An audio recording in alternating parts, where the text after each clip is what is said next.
mga kayo malicious.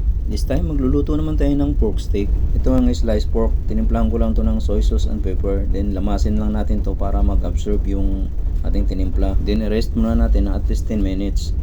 After 10 minutes, i-sear na natin to or i-brown natin. Maglalagay lang ako dito ng coconut oil sa aking pan. Then mainit na, pwede na natin isalang.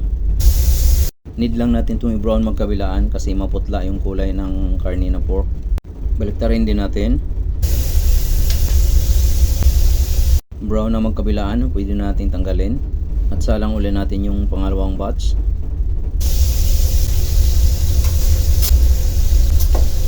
Gagawin ko lang ng process na to hanggang matapos lahat. Meron pang isang salang.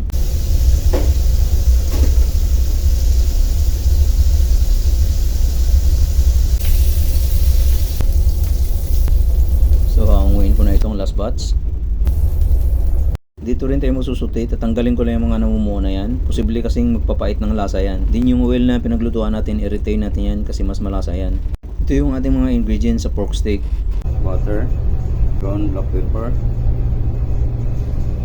cornstarch at pampalapot, garlic, calamansi juice or lemon juice, soy sauce. Mag-add din tayo ng liquid seasoning at onion rings na ating pantoppings. Okay, proceed na tayo.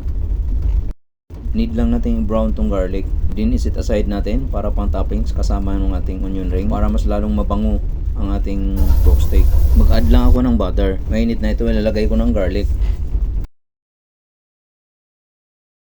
Brown ang garlic. Isabay ko na dito pag-cook ang onion ring para mas lalong maging malasa. Okay na ito, pwede na itong tanggalin at i-set aside. Ngayon maglalagay lang ako ng konting water. Then i-add ko na lahat ng remaining ingredients.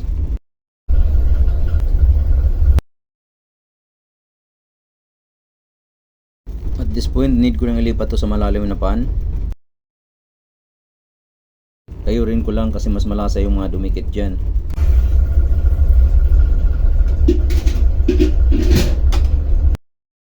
Pakuluin ko lang at pwede nang ilagay yung calamansi juice. Din ilagay ko na din ang na-brown na pork. Simmer ko lang ng at least 5 minutes. After 5 minutes, check na natin. Tikman nga natin. Okay na to, pwede na tayo maglagay ng pampalapot na cornstarch.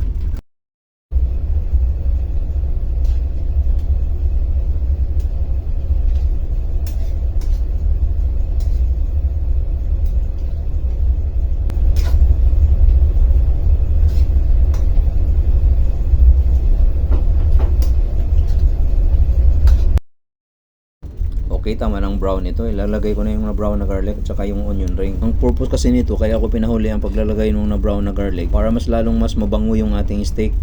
I-mix lang natin ng bahagya. Okay na, done na ito.